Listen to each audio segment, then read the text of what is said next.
Dude, I really dig that song on on on the intro. Welcome to the Occult Rejects. Should have started with that. I am one of your two hosts, Jules, the host of the Greypilled podcast. With me, the second host, Headless Giant, the host of the Headless Giant podcast. I am the Mississippi Mystic. He is the Hellenic Schizo poster. And this is Rustic Gods. Episode 5. Episode 5, everybody. Hope everyone had a good week. Headless, how are you doing, sir? I'm doing great. I had a terrible day at work, as it is always on Friday. I'm used to it by now.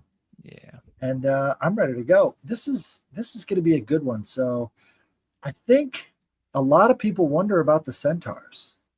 What's going on with the centaurs? And we're going to get to the bottom of that because we've got the centaur god, Chiron. Yes, we do. If you don't know about Chiron, he plays a very pivotal role in Greek mythology. And also, very misunderstood role intentionally. So, I guess let's start with the modern interpretation of the Chiron, right? Let's look at that real quick. Let's see here if I could find it. So in modern days, they've taken this figure of Chiron and they've turned him into a pedophile, right? So he's not a teacher. He's actually sexually abusing children. All these children, all these heroes that grow up and do great things. The modern interpretation by a bunch of these, rainbow-obsessed academics has been to turn him into a pedophile. But not the case. There is nothing in the Greek mythology that would imply that he's actually doing horrible things to these children. Right. In fact, that's the opposite of his character in all of the myths. It looks like he's helping the kids right here. If these are kids, they may be just regular, just regular sized humans. Was he a pretty big guy? Yes. Well, he was not. I mean, centaurs, dude. They're half animal, and so this torso part of them had to be bigger too. So the centaurs themselves were very massive and imposing animal-human hybrids. And it's funny because you don't see a lot of centaurs in other cultures, right? So you'll find that, the Pan mythology of a half human, half goat, that's repeated in other parts of the world. You'll find half human, half goat kind of figures or fawns in other parts of the world. Yeah, satyrs.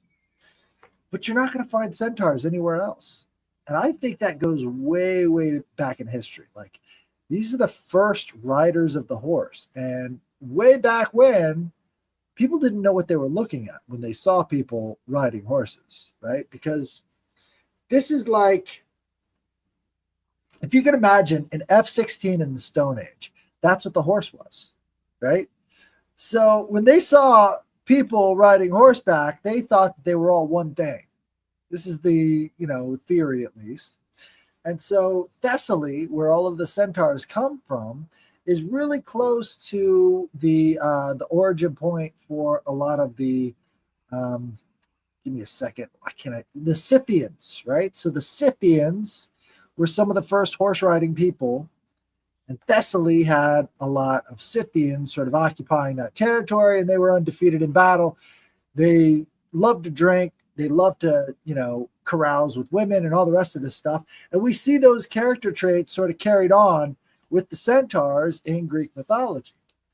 Well, except for one, which is Chiron, right? So as we saw with that image you were showing, Chiron's wearing a Greek outfit.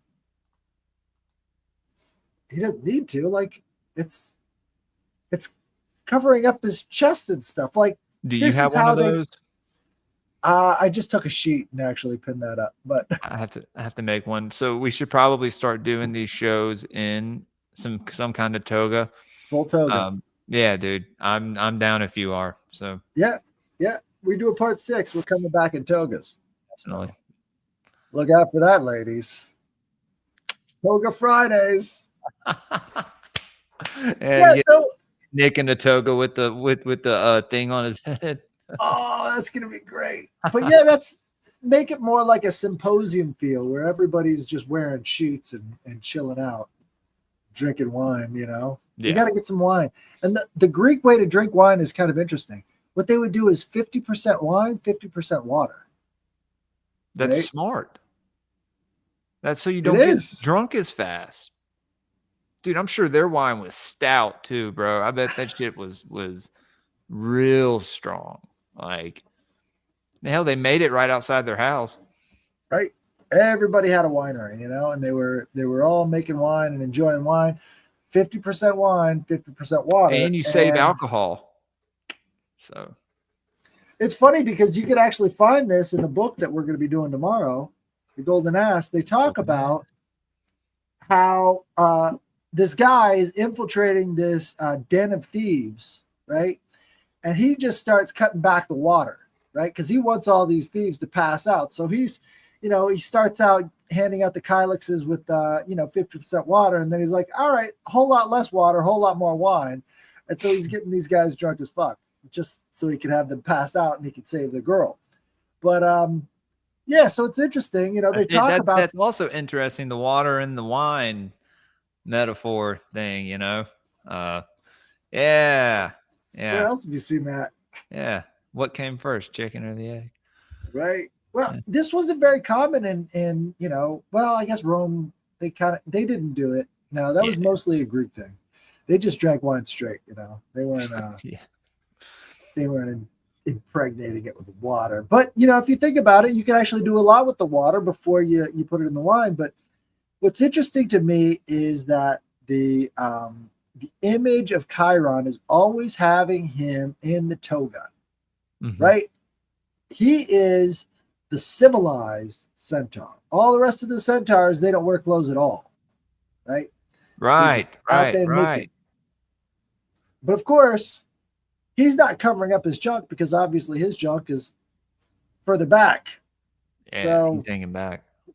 What's he really covering? I think it was just more of a symbol of this is the elevated Chiron. This is the educated Chiron. This is the teacher, right? Yeah, it shows that he has like a place of authority.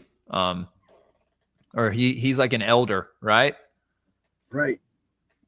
He was very old by the time he, started talking with Hercules and training him. So I'm sure he was always the elder when he got statesman. to Achilles. Is that a rabbit hanging off of that? It looks like it. Nick? But, he's the teacher of hunting. He was the teacher of the, agrarian arts. He's the guy who taught everything to Aristeus as well. So Aristeus was one of the ones mentored by him. Hercules, Achilles, all of these people went to the cave of Chiron and they were brought up. Do you remember in the movie Hercules, they showed him being mentored by this, faun or satyr. Yeah. Phil. But that wasn't accurate. Phil, right? That was Phil. It was another mythical creature. It was Chiron that was teaching. So it wasn't a satyr. They should make a movie about Chiron. That would be interesting. Well, in the movie Bugonia, the character of Chiron was played by the only Greek man in the film, right? And you know what part they kept? Of course, they kept the pedophilia, right? They had to, because it's one of these movies where they're just going with the modern interpretation of anything. So they turned him into a cop, right? And this cop was also the babysitter of the main character. And so he kept apologizing to the main character over and over again, to Jesse, about what he did when he was younger. And he's like, I didn't do it to anybody else. It was just you. And it's like, they're going with this modern interpretation of Chiron, which is, this horrible pedophile. And guess what? He didn't teach Jesse anything. All they had to do to make it a much more interesting, better movie was just by having him be more of a teacher character. What if this cop was actually the guy who taught this Jesse about the aliens, right? Right. That would have changed the whole thing, because the whole time when the cop shows up at the house, you're thinking, oh, well, he's going to, there's a tension there between, this woman trying to get free from the basement and, maybe this cop who could save her. Well, what if the cop is the guy who actually instructed him to start kidnapping these aliens in the first place? Mm-hmm. That would have changed the whole dynamic. But as you can see here, Chiron is the preeminent sort of teacher of the heroes. So if you look at the Scythians were kind of the teachers of the Greeks, right? The Scythians occupied this role of both being the goldsmith of the Greeks and the police force of the Greeks. Goldsmith and policing. These are two very separate things, right? What are these Scythians, these horseback riding nomads, doing as the police and also the goldsmiths? This is where Proto-Indo-European comes in very handy, because the Scythian language, the Greek language, all of these roots come through Proto-Indo-European. And in the Proto-Indo-European roots, what we find is that these Germanic tribes, like the Scythians, had a split, right? So from the Scythians, you would have the Pelasgians, and the Pelasgians ended up becoming the Mycenaeans, and the Mycenaeans ended up becoming the Greeks. Mm-hmm. So from that perspective, you can kind of see that they were going to the Scythians as sort of like the root culture for the Greeks. What were the Scythians doing, or what were the Pelasgians doing before any of this stuff in Greece? Well, the Proto-Indo-European tribes, the first people on horseback, the Yamnaya and all the rest of them, what they would do is they would set up shop in these, places where you would have populations of humans, and they would stay separate. And they said, look, if you pay us a little bit of money every month, a little bit of gold every month, we'll give you protection. Mm-hmm. So they were the police force and the goldsmiths from way back before the Greeks, right? When the Greeks first saw these people on horseback, or these tribes on horseback, they were thinking that they were all one thing, right? That's the primitive perspective that gives you the centaur. Well, those same centaur people kind of occupy a position of authority within the Greek civilization, as not only the people you give your gold to, but also the police, because they're protecting you. Right. So the centaur idea, if the academics are right about people getting confused about who's the horse, who's the rider, could go back to that Proto-Indo-European root, which was all about, basically setting up shop. Nobility would then become the landlord, and you would pay the landlord to keep you safe. Very, very old perspective. Now, within the war parties themselves, which, these bands of Scythians would be these tribal war parties, they would give gifts to one another, right? They would give tribute to one another using gold, because gold was the flesh of the gods, right? Yeah. So if you had a good tribal leader, you would want to make these very immaculate golden trinkets for them. And you would give gifts back and forth. So your tribal leader would take the gifts from these other tribes, and then together they would have this gold reserve. Gold reserves. So this is the beginning of banking, right? This is the beginning of the gold trade. These are the guys that gave gold its value. Nice. Because it was the flesh of the gods. I wish you So this still had gold. It'd be nice. Right, but basically this is like the beginning of civilization. And they didn't have the written language. They were just going around being assholes and, enjoying it, having a good time. But these war tribes were very important because these were the only guys that had the horse, right? The F-16 in the Stone Age, right? They bred the horse from a stout creature whose legs were too short, whose head was too big, and they turned it into a war weapon. If you've ever spent time around horses, they're skittish. They're scared of everything. They had to breed these things and train these things to want to go into battle. If you've ever ridden on a horse, how many times do you think you could take that horse into battle with you? Well, if you look at guys like Alexander the Great, who had a favorite horse throughout all of these battles as he was conquering the entire Asian continent, pretty much, you gotta ask yourself, how linked were these horses to the riders? Like, they were thinking with one mind on the battlefield. That's an incredible amount of spiritual prowess when you think about it.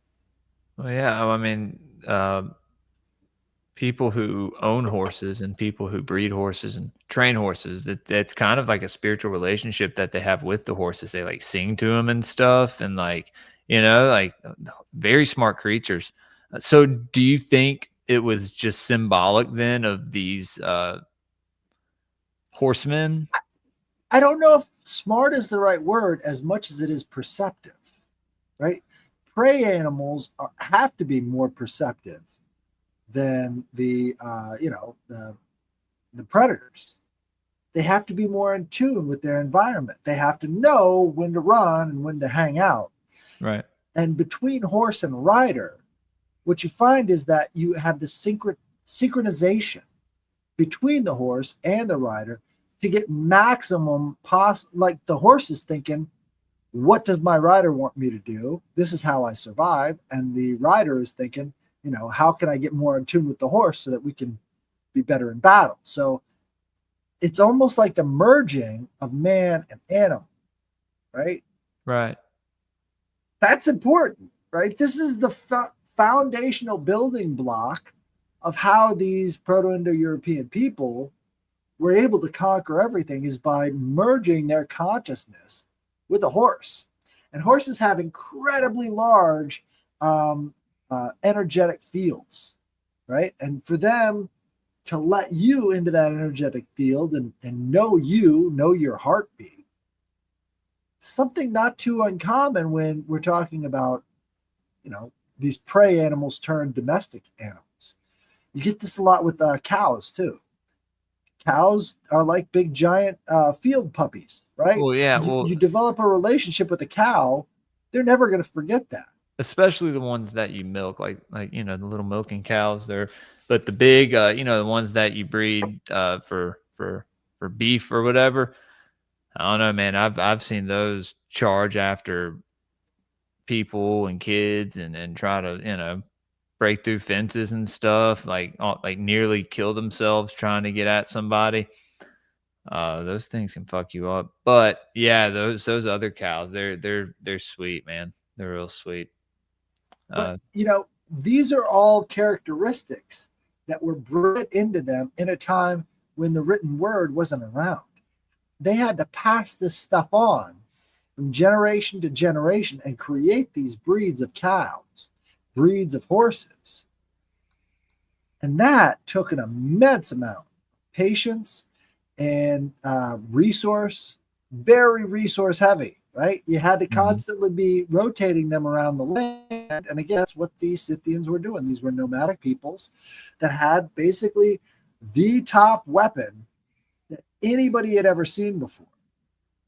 And to think that maybe the centaur idea comes from this merging of consciousnesses, it's a really different way of looking at things, right? I mean, it wouldn't just be the Scythians who would be centaur-like. You would also have up on the steppe, you've got these the Huns, right? You've got all these other horse people that were really heavily influenced by these Proto-Germanic tribes, right? These Proto-Germanic tribes sort of set the whole basis for what we have today in a lot of ways, especially with the gold, and also the Mongolia. on the Mongolian steppe, they're still engaging in that ancient way of life, you know?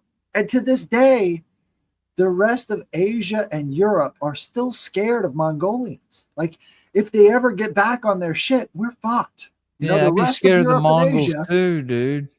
yeah, they're Yeah, terrifying. they're bred to fucking like, you know, like their best friends are hawks, you know, or falcons. Right.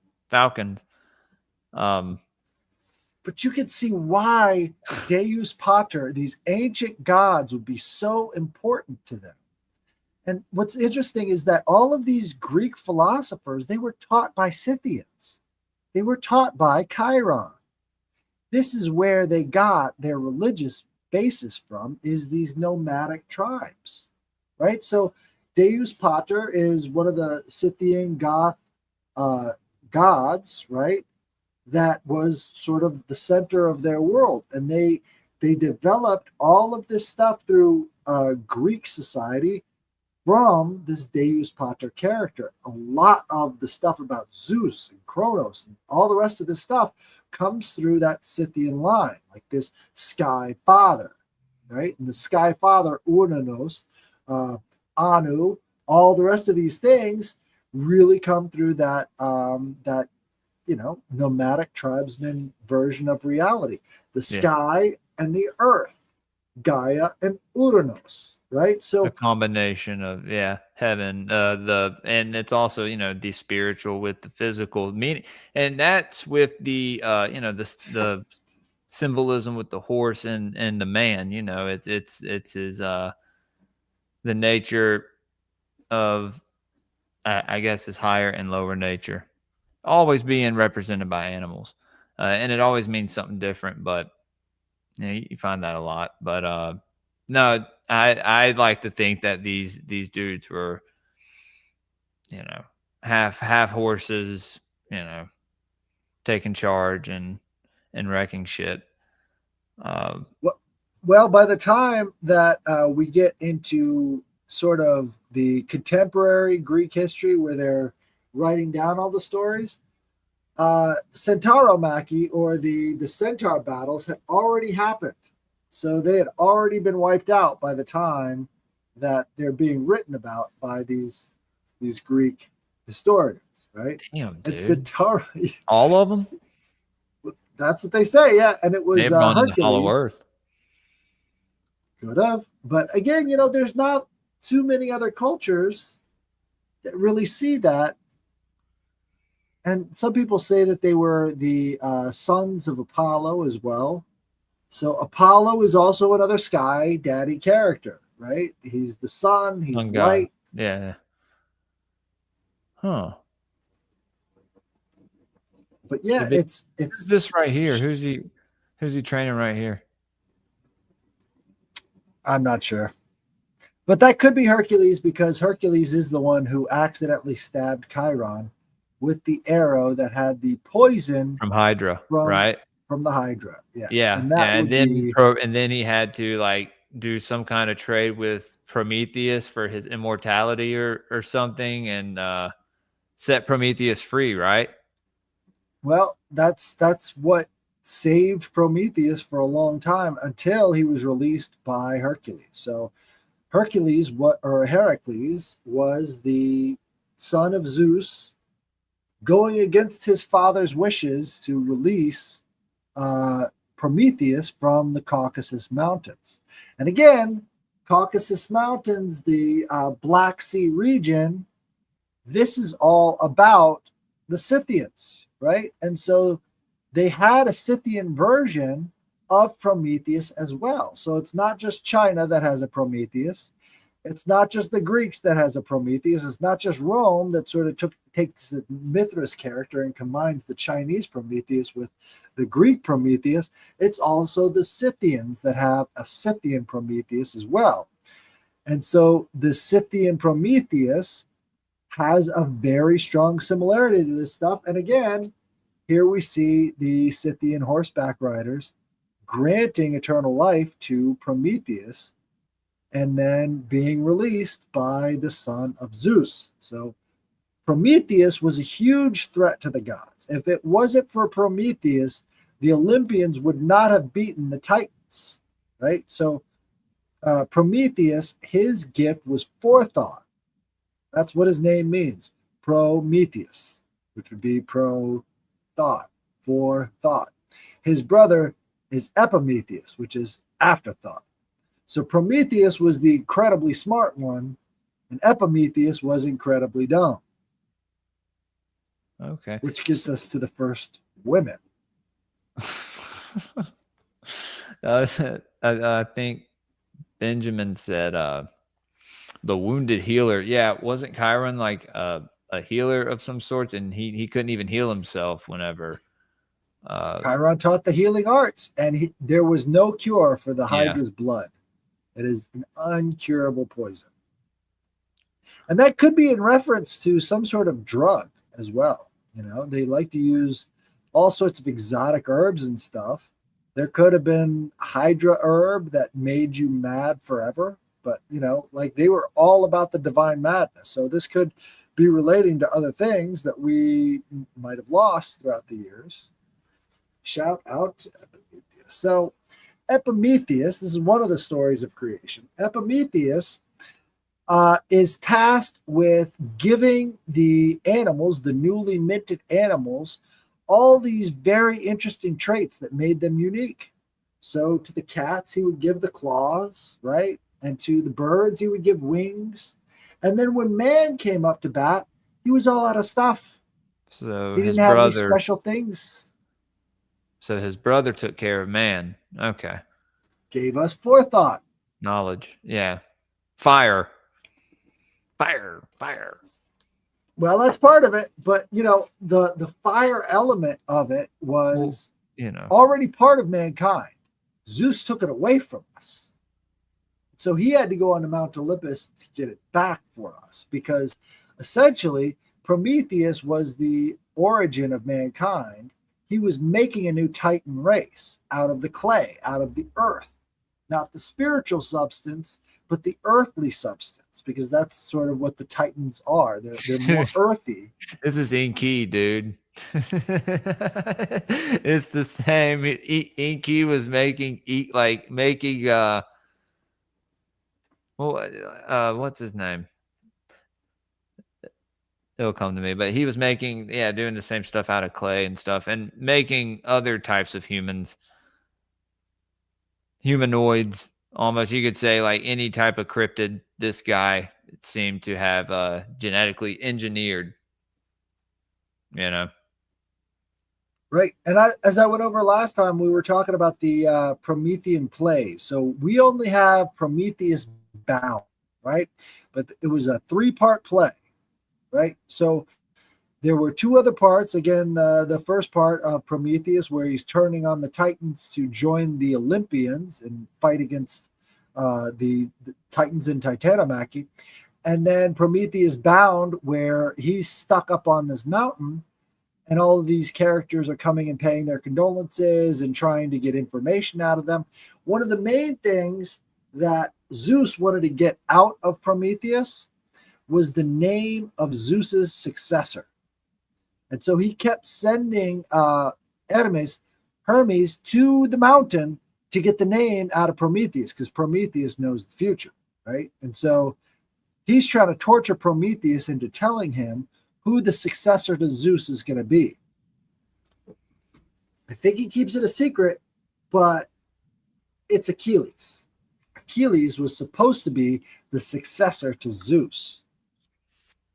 And so when Achilles' soul is incarnate on the earth, that's when his mother, Achilles' mother, dips him in the river Styx by his ankle. So he cannot be touched. It's very similar to the stories in Norse mythology with, is it Tyr? Where the only way that you can kill him is with the sprig of mistletoe. No, it's Balder. Balder, there we go. Yeah.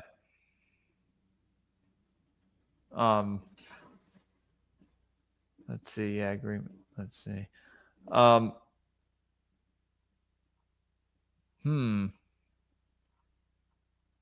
Sorry, I'm just looking at stuff on Prometheus right now. So that's not a bad combination. Chiron and Virgo, that's not particularly wait, bad. are you talking about what Ben said? Yeah. We have a Oh, couple of centaurs in the sky, but Chiron, after giving his immortality to Prometheus, Zeus decides to add him to the constellations. And so we've got Centaurus, right? And then is it Sagittarius? I think. I think it's Sagittarius. That's the other one. But the Centaurus is a southern sky, and I believe Sagittarius is the western sky. But again, like we see the idea of archery, and we see the idea of horseback archery, which is something that is, one of the most important sports in all of Mongolia is this horseback archery. It shows not only mastery of the animal, it shows mastery of the weapon, and having these, people on horseback firing arrows in a time when people were throwing stones, you're screwed. I mean, what could you possibly do against several riders on horseback firing arrows at you? Give me a break. You're done. Yeah, you're cooked, especially Mongolians. Right. See. But I think, they want to kind of bastardize Chiron because there you go. Hey, Fire Pixie. I love you Welcome. too. Hey, so was Prometheus being bound like symbolic for knowledge being kept, or for what'd you say, foresight? I don't know, for something within the collective of, I don't know, humanity, or the Hubris. Greeks. When it comes to the Greeks, it's all about hubris. If you show hubris towards the people who rule over you, you're going to get smacked back down. Okay. Right. So the hubris that we see with, flying too close to the sun. Yeah. Right? Yeah. Daedalus Icarus. and Icarus. Right. Yeah. And we see this over and over again throughout all of Greek mythology. It's the hubris that brings down the heroes. Right. Jason in the Argonauts, he's brought down by hubris. Basically all of them. Achilles, right?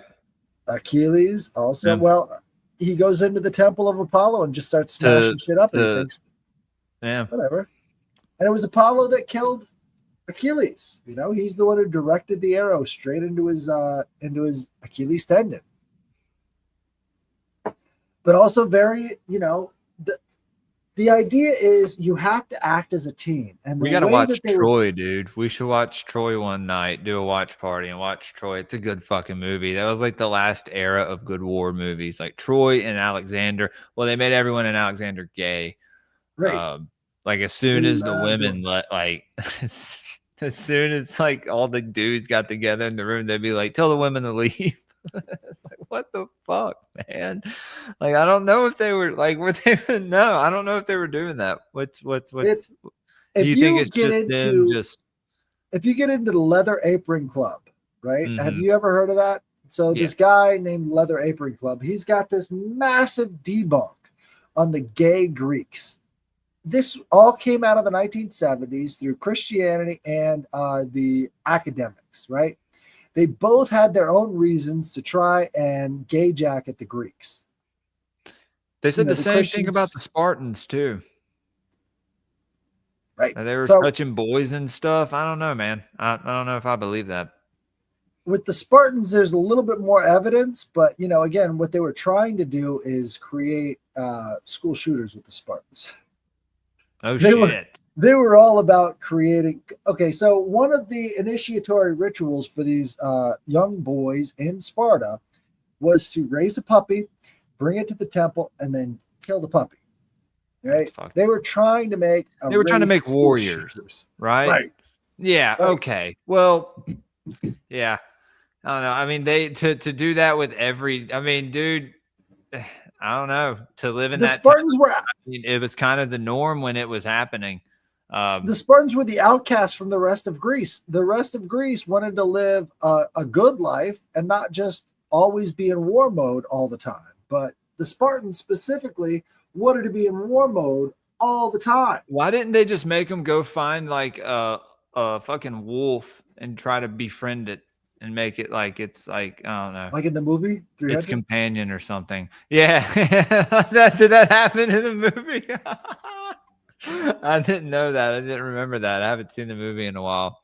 That's what they kind of replaced it with is this idea that, oh yeah, they're part of the wolf tribe or whatever. But really Okay. what they were doing. Well, yeah, maybe they So were doing some weird shit, but yeah, I don't know. I just don't believe that they were all gay. I don't know. It just we wouldn't no, like have been here if they were all gay, you know? Like they had about 76 pieces of pottery that they used to imply that all the Greeks were gay.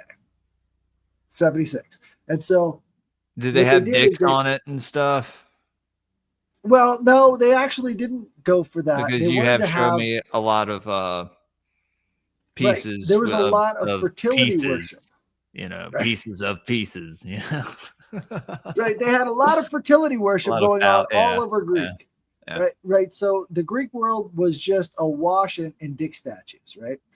But this was, the same reason why Japan is awash in dick statues. Polytheistic cultures view fertility as one of the highest aspirations of their society. You've got to have more children. You've got to, promote more children. You've got to have these dick statues march through the streets so that everybody gets that fertility energy. That's what they were trying to do. They were trying to get more soldiers, The trying to get dicks more just warriors. turn people on? I think it's more of the Or like symbolic they nature. see and it's like activated in their brain that sexual thought or whatever. Well, you don't think about it, but Energy. fertility really is a mystical energy, right? Right. That's You what I was can't saying. really That energy is activated. Right. So you can't really know why a woman is fertile or why she's not fertile. You could track her cycles and everything, and you could do everything right, but it's not taken. She's not getting pregnant. And you got to wonder, like, what's wrong with this? What's wrong with this image? What do I need to do differently? Well, you need to start marching those dick statues down the street so that the women get the fertility energy that comes through, springtime and all the rest of the stuff. They have their dick festivals in the spring, and then you've got it all through the streets. You've got your rituals, and in some ways, it's like it's before a baseball game. You've got to go through the same ritual every time so that you can get similar results. That's what they were going through with all this, dick stuff, and also it's funny, it's hilarious. So they would have a good laugh at it, right? So you've got one of the major rural gods is Priapus, right? Who's just got a massive schlong, right? And he's an idiot, right? So I think I probably got over this. What's that? Priapus. Just spelled like the pre-epic, if it lasts more than 4 hours, call your doctor. Here we go. That's where you get the name Priapus. Oh my God. Yeah. Let's pull this guy up real fast. No, don't pull him up. Don't pull him up. We're going to get banned. Oh shit. Don't do it. Really? He'll get banned for this? I mean, he has a huge hog, dude. Like just describe it to the people. Okay, guys. So in this one statue, his penis is holding up a fruit basket. And he's headless. I guess the statue's headless. Somebody chopped off the head. In this other one, he's standing over a fruit basket, and the fruit basket is the bounty to his penis. Something's tied to his penis. His penis is uncircumcised. That was maybe a little gay. Sorry. Well, this is maybe a little gay in its entirety, but we're not going to think about that. So and then there's another one. I think he's holding the rod of Asclepius, maybe, or what's the other one? You've got the no, rod of it's the Asclepius and caduceus, the not the caduceus, caduceus, but it's the other one. Asclepius and Yeah. caduceus. Yeah. But what he's Jesus Christ. what he's basically doing is you have to measure the bounty against Priapus, since Priapus is like this fertility god, right? And so he's the god of all this fresh produce coming in, and it's sort of like he's the fertility one. He's considered like a clown or a joker, right? He's an idiot. Why isn't he an idiot? Because he's got a big schlong. Okay. I'm going to pull this one to the side because I have to ask you about this one. This one's weird. No, there's no dicks on it, but it has something to do with Priapus. So, yeah, for anyone who just not tuning in, I was describing what Priapus looked like with his phallus and everything. Let me share this. So what's going on here with this donkey, dude?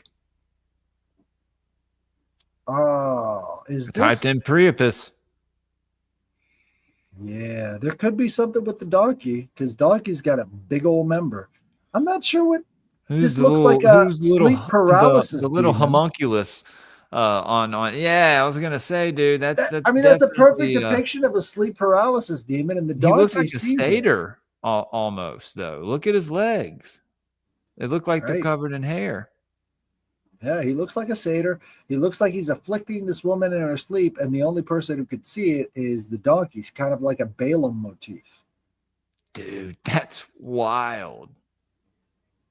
Because Balaam the donkey, he could see things that Balaam's donkey could see things that Balaam could not. And that's a really interesting story too, because he was trying to scam the Jews. And there's something going on with the Jewish people. Right. There's something going on with the Jewish people and the donkey that gets really weird, really dark. Well, I guess we'll talk about that tomorrow, won't we? On Esoteric Book Review. Guys, tune in the morning on Patreon. Headless, you could probably just stream it to your YouTube as well.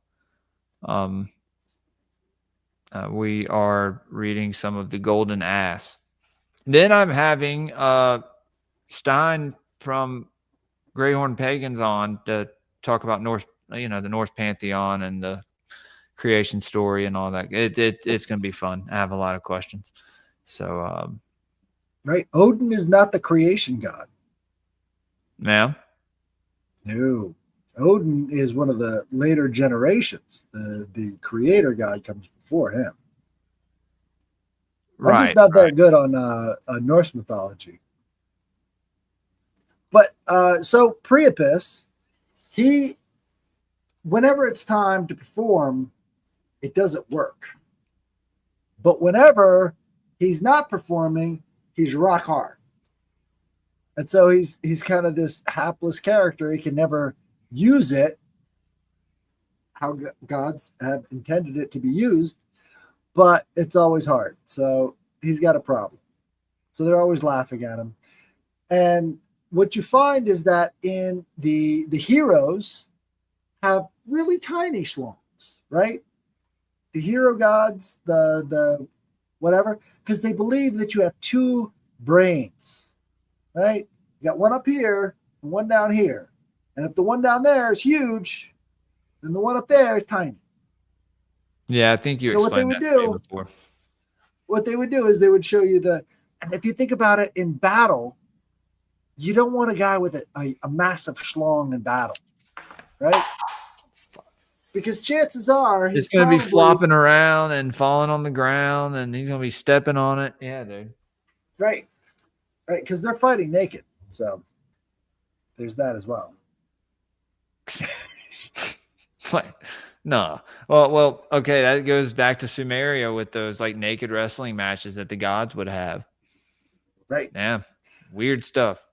Big. Well, again, like the gymnasiums in Greece is a bunch of naked dudes, right? And obviously, in today's academic world, they're like, oh, they're just having lots of sex in these gymnasiums, but that's not exactly the case.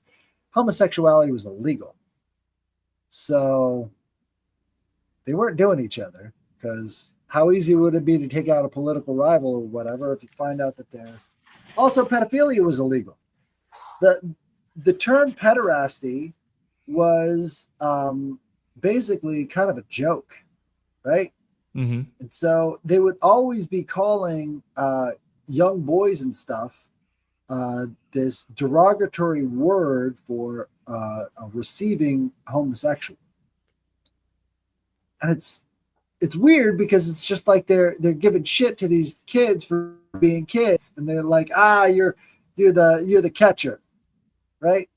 But it was more of a slang term, not necessarily an actual physical representation of what they were doing.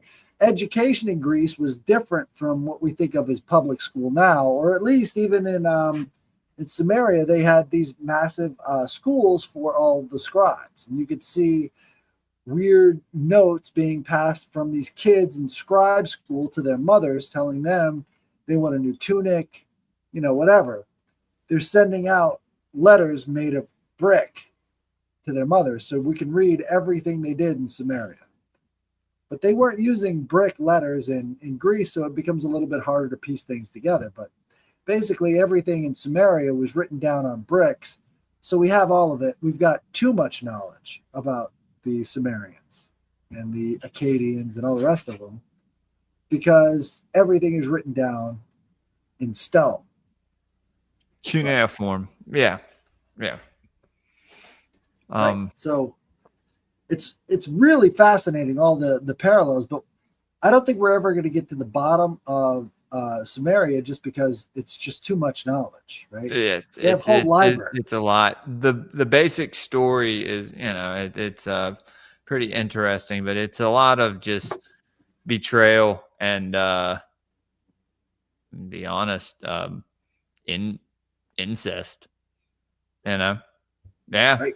It's really what you see in the Old Testament, especially with Enki, though.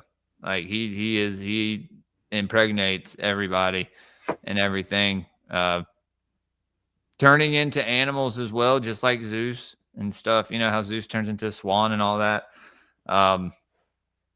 which could be symbolic, but yeah, and the bull. Yeah, those stories are fascinating to say the least. And then you see the similarities between the Old Testament and the Sumerian stories. Like when me and you were talking, we were talking about Michael and Raphael destroying Sodom and Gomorrah or whatever. And in the Sumerian stories, these cities are cities of Marduk. And they're going to destroy Marduk cities because they just don't like, he is their Satan, he is their adversary, Right. And they're like laughing about it and seeing how many, they're like counting the numbers that they can kill and proclaiming themselves like the Scorcher. What does he call himself? Era, the Scorcher, and Ninurta calls himself something. But yeah, they're like cackling and the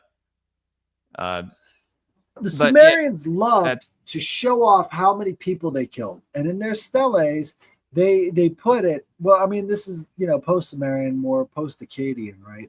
Mm-hmm. But they become more and more warlike, and it becomes their job to go from town to town, chopping off as many heads as possible to collect as much tribute as possible. But this tribute system certainly does go back to this Proto-Indo-European culture, where you have to pay the warlords so that they'll protect you. But they kind of reverse the order. So you've got to kill as many as possible so that they come back and know that you're serious and you mean business. So the Neo-Assyrian Empire would leave these piles of heads outside of these cities. And if those piles of heads were disturbed in any way, they'd go back in and fill them up again. But it was, really costly to their society, and nobody was farming anymore because they were just too busy killing everybody. So the tribute became less and less valuable over time. And to make matters worse, the Tigris and the Euphrates River were very salty rivers. So as they're spreading all of this, salty water all over their fields, it'll accumulate year by year until they've salted their own fields and there's nothing growing anymore. So by the time the 10,000 roll around, which is this story from Greece about these 10,000 soldiers that are used as mercenaries over in Mesopotamia and Iran or Persia, right? They're seeing all of these ziggurats that have been abandoned for hundreds and hundreds of years, and they're like, what the hell is this? They don't realize that those civilizations actually gave birth to a lot of the gods over in Greece.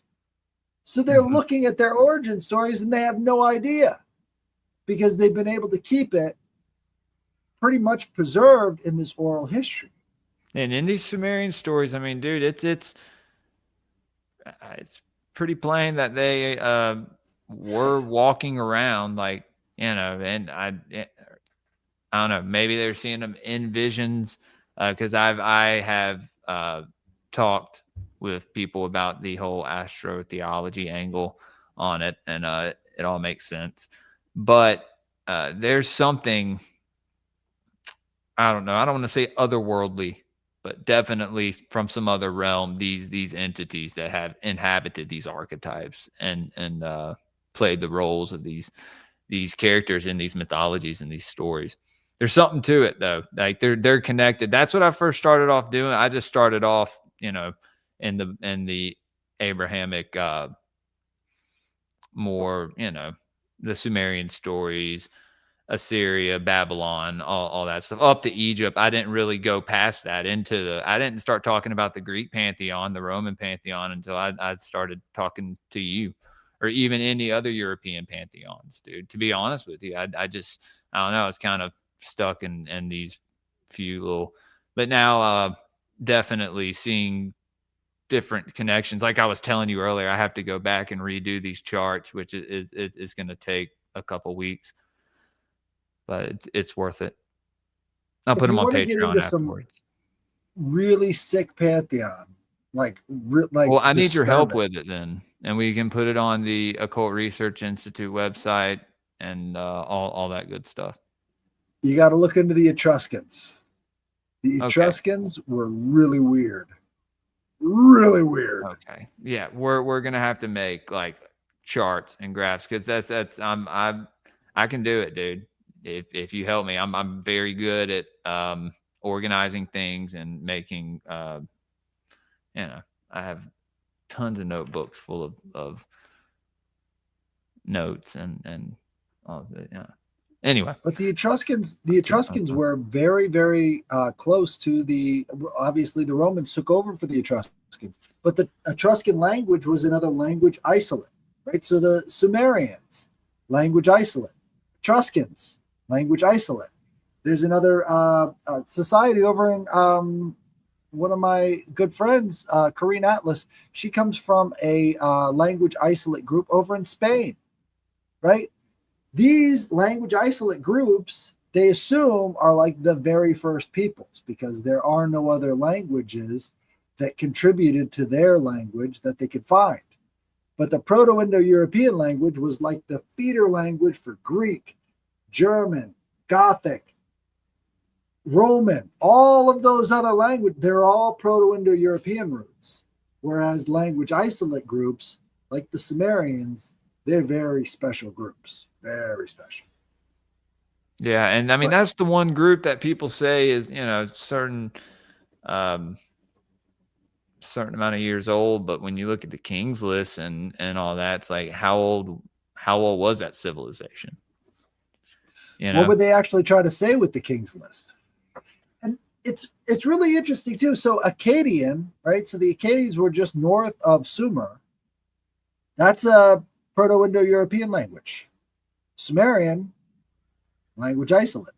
So the Akkadians tried to keep Sumerian as sort of like the religious language for their people, but they couldn't keep it up. It was just too weird to them. That's why the pantheons were so similar. Right. They wanted to keep it holy. They wanted to keep the cities holy. They wanted to keep the gods and goddesses holy, because they really loved the Sumerians even after defeating them in battle. It was like this blooming of civilization. Sargon of Akkad was the first conqueror of the Sumerians, right? And his story is really interesting because it mirrors almost exactly Moses' story. He was found in the bulrushes in a basket by a royal family, and he was taught in that royal family. And he then becomes the lawgiver to the people, Sargon of Akkad. So Sargon and Moses have so much in common. It's really hard not to see that they kind of Moses was doing some shit in that desert, dude. My wife came up to me and was like, Moses was weird as fuck. I was like, yeah, dude, he was an alchemist. I was like, he came from the land of Kim. Like, y'all really don't think he was in that desert? He had the sigil of Thoth. He was doing alchemy in that tent or wherever he was, like making flames appear and stuff. Like, yeah, he was doing alchemy. He's depicted with, and people, why is he depicted with horns? And those are alchemical horns. You will see other pictures of alchemists depicted with these horns coming from their, I don't know what the link is to like the metaphysical part, but it's kingship. Okay. It's kingship. This shows a level of mastery over the environment, over yourself, over all these things. The horns represents, this is the ancient form of showing that you're a king, is having these horns. And it's interesting, back to the centaurs, the Cyprian centaurs had ox horns, which is very close to the idea of the moon, right? So the Cyprus, the centaurs that lived on Cyprus had ox horns.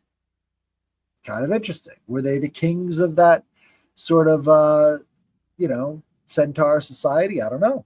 Maybe. But we've lost a lot of history when it comes to the centaurs and when it comes to mythology because who needs to know about this stuff? But I think it stretches so far back in the past that people don't realize how significant it is, right? These oral histories. Plato complained about the written word. He says, we're losing our memory because everybody's writing everything down. We got to get back to what we were doing before with the oral history. It was so much better than writing everything down because now everybody's forgetting everything. How much worse is it with this? Yeah. But, this kind of goes into what I want to promote here is what Nick was working on for a long time, right? He has a special on, I can't believe I'm blanking on his name. What's he talking about? Alchemist who was burned at the stake. Hold on. Giordano Bruno. So yeah, he just got done. I saw that. Listen to that, because the irony of Giordano Bruno's story is just too rich, right? So Giordano Bruno is a Jewish guy in Spain. Well, he traveled all over the place. He went over from France over to England, and then back over to Spain, where he was ultimately burned at the stake. But Giordano Bruno was obsessed with the kind of stuff we're talking about, right? Obsessed with philosophy, obsessed with the classical world. He had all of this knowledge from the classical world. And one of the things he's best known for is the art of memory. They thought he was a witch because he had a working memory that was better than all the rest of them. He was using the techniques from Plato and all the rest of these polytheists in increasing and expanding his memory. And he brought that back to Europe because they had lost it because of the Jewish Bible. And this is they lost the mysteries. Yeah, the Druidic. Yeah. This is okay. So this is a Jewish man taking European culture, classical culture, and trying to bring it back into Europe, right? And in so doing, he pisses off the Philo-Semites, the Christians, who burn him at the stake for trying to re-Europeanize their culture. That's the only reason that they think about that for a second. Well, they didn't like any of his stuff, which he was informed by all of this ancient European stuff that hadn't been around for a long time. So they couldn't just tell him to leave. Well, they did several times. Everywhere we go, they'd be like, "Get that European stuff out of here. We're practicing the Semitic Bible." Then you're a witch. Your memory works. Oh my God, he can float, right? Like, He can dude, remember stuff. that is fucking crazy. But what's interesting too is the Wow. muses. Do you know who the mother of the muses are? No. Mnemosyne. Memory is the mother of inspiration. Wow. Memory is the mother of the 9 muses. Who's in charge of the 9 muses? Apollo. 9 plus the 1 is the 10. This is the Kabbalah tree you're looking at. Right? Is this Tether the Greek Kabbalah is Apollo. that you were talking about? The Greek Kabbalah or whatever? The Greek Kabbalah is reconstructed after Christianity basically says you're not allowed to know any of this stuff about the ancient gods. But we see with the 9 muses and Apollo being a perfect syncretism with the Kabbalah tree. I'd like to have you on to talk about that sometime, dude. Right. So the Kabbalah basically started out as Greek mythology, and there's a lot of it in, again, where did they get their gods from? They got it from the Mesopotamians, right? The Fertile Crescent. They had their own tree. You could see that bird putting the pine cone up to the tree at the top of the Sephiroth, right? At the top of the Sephiroth. Dude, that's crazy you're saying this, because my co-host on Elohim Etymology said that. He said, because I was like, well, we know the pine cone, it can be a symbol for the pineal. And he was like, I think it is symbolic of, the sphere of the soul, or, well, I don't know. I can't remember exactly how he said it, coming up from Malkuth and to the top of the, tree of life. And I was like, oh, wow, dude. And that's crazy that he just, I don't know. He was talking about that over a year ago on this other show I was doing. And I didn't understand it like I do now. So what were you saying about the pine cone? Because I got something to show you. What about the pineal? Pine cone, pineal? Yeah. All right. Take a look at this. Yeah. This is the hand of Sabazios. I've gone over this so many times. What's on that thumb right there? The pine cone. There's the pine cone right there on the thumb. Do you see the gesture he's making? No. So you got the 2 fingers right here. Bloop, bloop, right in front of that snake that's wrapped around the whole thing.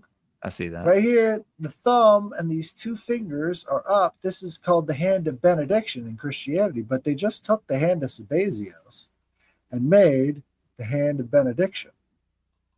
Right? So you can see all the symbols from all this Greek religion stuff all packed tightly into this one hand. Dude. Isn't that weird? So let's look up the hand of benediction. Well, dude, even that pine cone symbol, going back like in Genesis 32, whenever Jacob wrestles with God, he calls the place Peniel. Like literally just spelled. So it's literally it's symbolic of him going into his, mind's eye and finding God, right? Like he was just an initiate. Like that's how I see it. Absolutely. But yeah. We could see this hand of benediction. It's all over Catholicism, and they've got this massive pine cone out in front of the the Vatican. Yeah, no, dude, you see pine cones. We went when we went to Lexington to see my sister-in-law. There was we went to, I think, the Robert E. Lee Church, and dude, there were pine cones everywhere. There was I actually posted some pictures on Instagram. There was a podium with a dove ascending and a triangle with an eye inside of it. Yeah, I was like, wow, this is oh my god, this is cool, man. And then it had oh dude, it had pine cones everywhere though. It was awesome. And then we went inside the school, the military school in where they have like a bunch of artwork and stuff, and they had the Cupid and Psyche thing, Cupid and and there they had statues outside of Athena, because I think it was the military school that we went to, so they had a statue of Athena outside, dude. They had a few of them, I'm pretty sure, a few different goddesses. I think they had a Minerva. Yeah. Well, Minerva is the Roman Athena. Yeah, so they had a few statues. It was awesome going there. I was like, and it's an old school, VMI or whatever. Oh yeah. Yeah. Oh yeah. Yeah, dude. It was cool though. Oldest lodge ever too, right there in Glasgow. At my brother-in-law. Exactly. Anyway, not Illuminati confirmed, guys. He's not my brother-in-law yet, but he's a good guy. He's a good guy. He's I don't want to say too much, but he's in the Blue Lodge. So it's just like a social thing, I'm pretty sure. Well, they need to learn about these symbols because we're losing them fast. He likes to hear me talk about stuff, dude. Yeah. He loves to hear my takes on things. So, but anyway, but you'll be joining us tomorrow morning for Esoteric Book Review. Indeed, I will. And if you like it, dude, you're more than welcome to join us again. Nick is usually there with us. I don't think he'll be able to join us tomorrow. If you want to know about Cupid and Psyche, that's what this book has. It's got a massive section with the myth of Cupid and Psyche in it. In the same cave where this guy is trying to get these bandits drunk so that he can knock them out and then save his girl. It's a great book. I don't know why more people don't read it. Get the golden ass, people.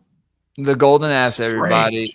Headless gets paid every time he names the book. Hey, so give a conclusion. So, what is Chiron? What does he represent? Well, to me, Chiron represents the idea of teaching and mastery, right? And so Chiron is always sort of like the symbol of bringing up a new generation of heroes, right? There's a huge list of heroes that he trained in his cave. Again, kind of like the movie in Hercules. It's like all these other guys were chumps, but you're the champ, right? He's constantly trying to train these guys in the most humane and best way that he can. And so this is the symbol of Chiron is sort of like this elevated beast, right? Mm-hmm. He becomes more than a man. He becomes a god. He becomes this thing through his service to these kids who grow up to do these awesome things. So Chiron becomes sort of like the symbol for pedagogy in ancient Greece. That's how you're supposed to bring up young men, is the way that Chiron would teach them. I like that. Very important symbol, I think. Not a lot of people really make that association, but all the rest of the centaurs, they were complete beasts, right? This goes back to the bumbling nature of Heracles, is like he has to kill all these centaurs because they're completely out of control, and he ends up killing his teacher in the process. And even in his death, he commits an act of selfless service by giving Prometheus his immortality. But Chiron was, like, if you're talking about the Cave of Mysteries as well, the Eleusinian mystery schools, mm-hmm. You have to go into the Cave of Chiron to learn the mysteries. So there is an underworld element to this as well. And if I could go back to that hand of Sabazios, we see that Zeus was also this. Let me see here. There we go. Okay, so yeah. If you pull that up, you can see right there in the cave in the wrist, right? You see the cave in the wrist? Mm-hmm. That's Zeus being suckled inside of the cave, right? This would be Chiron's cave. This would be the learning cave. This would be the womb of the earth, right? He's suckling on the she-goat, right? And the she-goat has this other beast that would be what do they call it? With the eyes on their tail, right? So you've also got Hera. That's her symbol. It's peacock, right? So the peacock and Hera, and then baby Zeus, and it sort of grows up into all this other stuff. Now, this is the python that was slayed by Apollo, right? And we've also got the scales of Themis or DK, right? So all of the god symbols are sort of encapsulated into this one symbol, the hand of Sabazios. And so this was the hand of the mysteries. I love the it. Roman period, I right? love it. So this was kind of like a revitalization of the ancient ways. And they would have all sorts of weird stuff too. Like this guy Can over I here. buy one of those? Dude, I want to make one. I want to cast one of these things. They haven't made these things in 2,000 years. So all of the hand of Sabazios would go on the top of a pole. So they would have an empty space inside the wrist, and you would lift this up so that everybody could follow you. That's so fucking cool, dude. That's so cool, man. Oh, here it is. So, JC, that sounds fun. Yeah, I know. Oh, guys.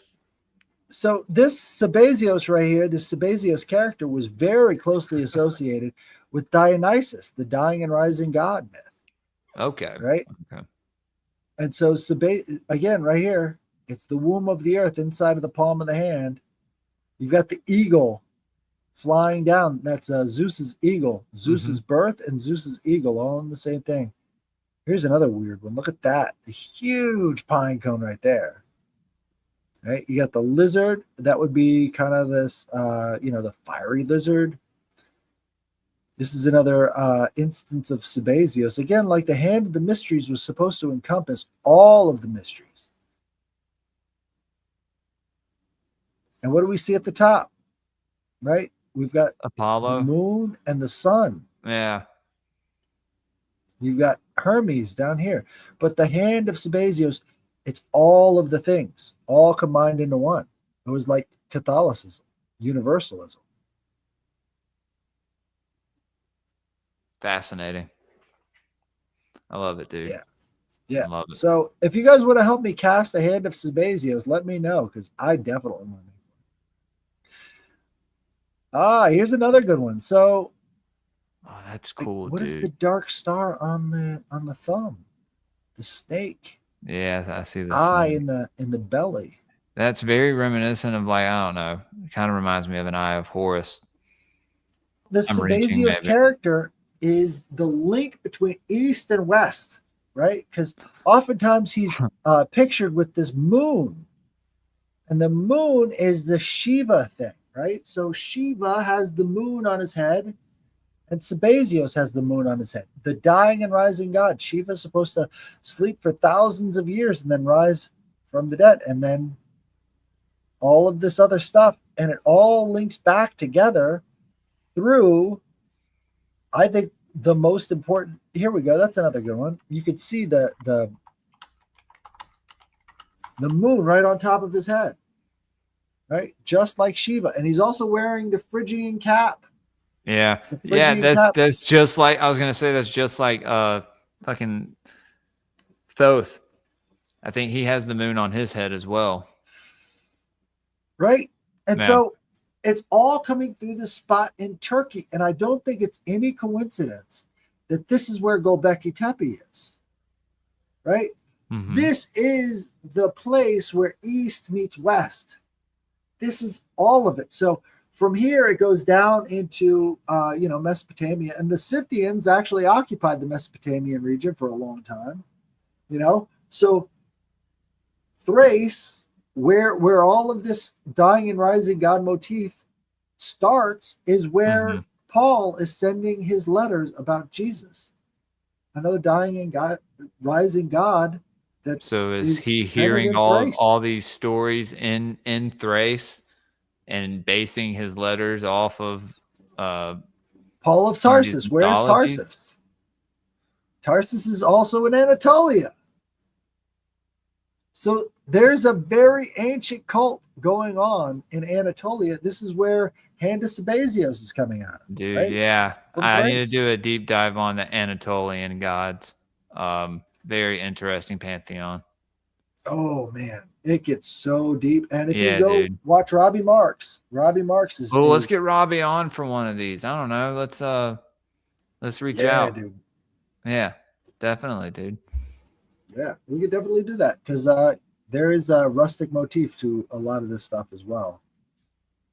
Again, it's frontierism, right? They're showing you the frontier of knowledge, the frontier of wisdom, and all the rest of these things is encompassed in their symbols that they're trying to give to you and expanding your brain, right?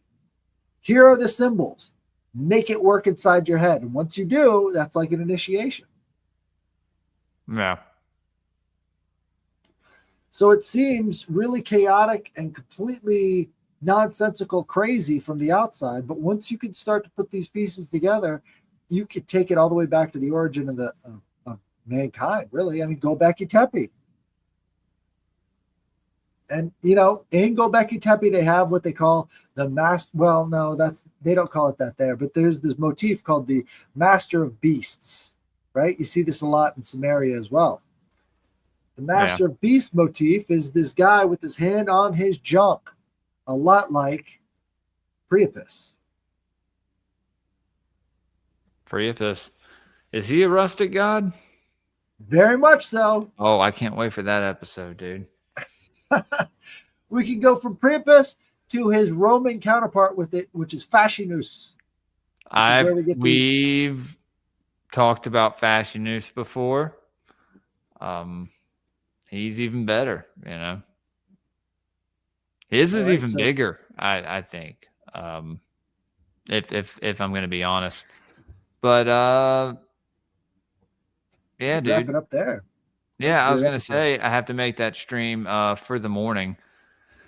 So if you want to put your plugs in, dude. All right. So if we were talking about alchemy, I've got an alchemy show on Monday. Alchemy Mondays. So definitely check that out. And I've got the trialogues with Ethan Indigo and Ricardo. So check that out on Sunday as well. And I've got a bunch of podcasts that I'm doing tomorrow as well. So check all of those out and it'll be a good time. Definitely look up the Rustic Gods on Theoi. Theoi is a great resource for all of this stuff. They try to get the parentage right. They try to tell you the variations on it. And they also have all of the Orphic hymns. I don't think there's an Orphic hymn to Chiron, but there's a lot of Orphic hymns. They have a lot of repeating Orphic hymns too. Everybody had their own variations on this stuff. Land is how they saw the gods, right? So land was the lens, and from that lens, you get a lot of variations from place to place, but essentially, it's all coming through the same source. Yeah. Yeah, dude. Like I said, I've learned a lot from these episodes doing these with you. So absolutely. Well, it's been fun. I mean, I have to raid somebody now because I'll get bitched at by him if I don't. Rustic trombone. Like Jules didn't even fucking raid me. Hey guys, we're kind of at the frontier place too, because rustic gods are frontier gods, right? So outside of the cities, outside of all this stuff, it was unconquered territory. This is where the bravest people were. And we're at a frontier point ourselves. Like, we don't know which way we're going to be going as a society. So I think having the knowledge of all of this frontierism will give us better examples of how to form stuff that works. Definitely. Again, I'm learning a lot every episode, dude. So I'm glad we decided to do this together. Guys, be sure to like the stream, share it, tune in next week, and you can catch us tomorrow morning. It'll be on the Greypilled Patreon patreon.com/greypilledpodcast. You can go over there. We do the esoteric book reviews every Saturday. We do watch parties on there. You get links to all the group chats in the Discord, and you get sticker packs, and then early release of the Elohim etymologies when those start dropping again. But this will be tomorrow morning. We're doing the Golden Ass with Headless. Then after that, I'm having Stein from the Great Horn Pagans on to talk about the Norse gods and all of that, the Aesir and the Vanir. Yeah, it's going to be fun. Like I said, I've been wanting to do it since I started Greypilled, so finally. And then, Sunday, I'm going on Inquiries of Reality with Shane. That's going to be a banger. I'll be streaming that to my channels probably. Yeah, guys, follow me on Twitter at greypilledpod, Instagram greypilled_podcast, Rumble, YouTube, Spotify, Apple Podcasts, all that good stuff. Like I said, if you want to support the show, Patreon's a good way to do it.